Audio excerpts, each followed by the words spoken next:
Ano na naman kaya itong regalo niya sa akin? Ay, naku. Kaya itong fairness, ang ganda nito. Saan kaya natin? Ganda ng wrapper yung laman ah. Saan natin to? Hirap ah. Laki ng box, in fairness. Paano ko to bubuksan? Ayun, dito. Wow, taray! Ang ganda! Fairness, kasing ganda ni Mackenzie.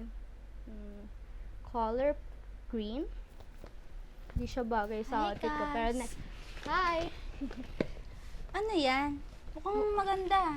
Oh, regalo lang? Ah, kanino galing? Wala, kay Mackenzie lang. Patingin. Hindi na, akin naman to eh. Patingin sabi. Hindi na, akin naman Dali to eh. na. Hindi naman sa'yo binigay. Alam mo, kapatid mo naman ako. Hindi, kahit kapatid. Mapagkakatiwalaan naman Hindi, ako kahit eh. kapatid, bakit eh? Ano ba?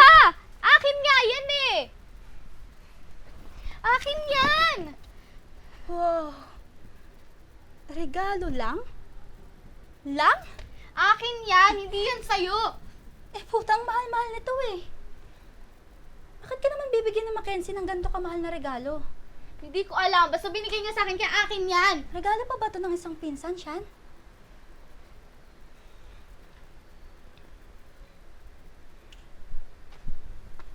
Ano? Sumagot ka! Ano nangyayari dito? Anong kaguluhan to? Bakit hindi mo tanungin tong anak mo, ma? Chan, ano ba nangyayari? Oh, di ka makasagot ngayon. Sabihin mo yung totoo. Na ano? Kaya ba, close na close kayo ni Mackenzie na yan? Totoo yan. Kaya ba tuwing may overnight tayong magpipinsan, kayo yung tabi matulog? At kaya ba, halos dito na yan tumira? Kasi girlfriend mo siya. It says yan, Chan! Nag-iisip ka pa ba? Ha? Naiisip mo bang pinsan natin siya? Di naman sa nagiging homophobic ako ah. Pero parehas kayong babae eh.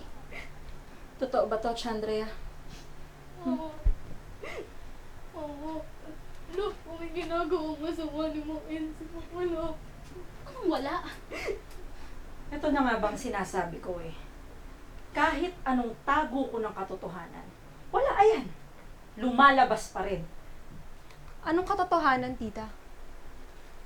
Oh, dumating na pala yung isa pang kasalanan eh. Claudette, Bakit? Totoo naman, di ba? Claudette, tumigil ka na. Anong ibig mo sabihin, ma? Patawarin mo ako, Chan. Natakot lang naman ako sabihin sa'yo yung Diyos totoo. ko ba, huwag ka na magpaligoy-ligoy pa! Sabihin mo na lang diretso yung totoo! Anak kita sa una kong asawa! Hindi ka anak ng daddy mo, Chan! Pero anak, mahal na mahal ka naman namin eh. Mahal na mahal O, ka hindi ko pinsan si Mackenzie! Ang ina naman eh! Pinaniwala niyo kayo magpinsan kami! Pinalaki niyo kami sa mga kasinungalingan niyo! Ayoko pong maging bastos dito, ha?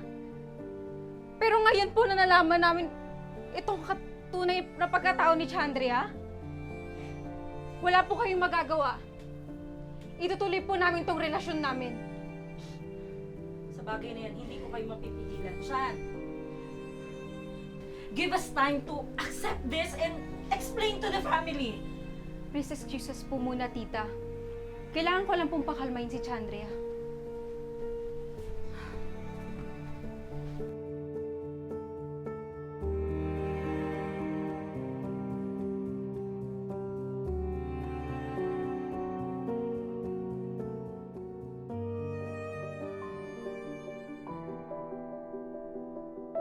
Matapos ng 2 taon, naayos rin ang lahat.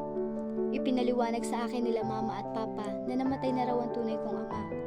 Noon pang 3 buwang ipinagbubuntis ako ni mama. At dumating ang kinikilala kong papa ngayon sa buhay ni mama.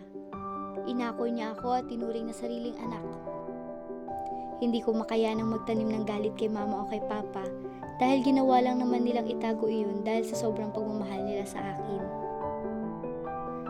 Malayo pa rin ang loob sa akin ng aking kapatid. Sa amin ni Mackenzie. Pero alam namin na paglipas ng panahon, matatanggap rin ni Ted ang kung ano man ang meron kami ni Mackenzie. At least ngayon, hindi niya na kami pinagtatabuyan o inaaway at casual siya kung makitungo sa amin. Nahirapan mo nung una si Chandria sa pagtanggap sa tunay niyang pagkatao. Hindi ko siya pinabayaan na harapin yun na mag-isa. Sa mga gabi na iyak siya ng iyak, niyayakap ko siya ng mahigpit para maramdaman niya na nandito lang ako sa tabi niya at hindi siya iiwan. Naggulat ang mga magulang ko nang malaman ang tungkol sa amin ni Chandria. Pero wala namang di naayos ang maayos na usapan. Kaya lumipas ang 1 taon, natanggap rin nila kung anong kasarian namin. At higit sa lahat, ang pagmamahala namin ni Chandria.